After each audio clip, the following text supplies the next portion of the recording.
అందరికీ నమస్కారం. ఇది అయోధ్యలోని సరయూ నది. ఈ నదిలోనే రామలక్ష్మణులు జలప్రవేశం చేసి తమ అవతారాన్ని చాలించారని చెప్తారు.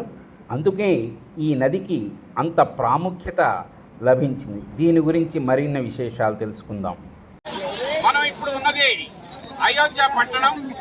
అయోధ్య గురించి చెప్పుకోవాలంటే ముందుగా సరయూ నది గురించి చెప్పుకోవాల్సిన పరిస్థితి ఉంది. ఇది విశేషమైనటువంటి పుణ్యనది. ఇక్కడ అయోధ్యకి ఉత్తరం వైపుగా ఈ సరయూ నది ప్రవహిస్తూ ఉన్నది.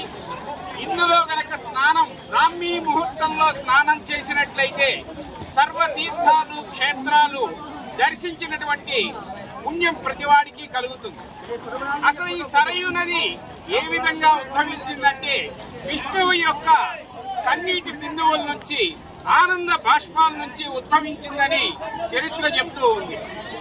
ఒకనాడు శంకాసురుడనేటువంటి రాక్షసుడు వేదాలను దొంగిలించి సముద్రంలో పడవేసినప్పుడు అప్పుడు విష్ణువు మత్స్యావతార రూపంలో వెళ్లి ఆ శంకాసురుడిని వధించి ఆ యొక్క వేదాలను తీసుకొచ్చి బ్రహ్మకు అందించి తన యొక్క నిజస్వరూపం పొందాడనేటువంటిది కథనం.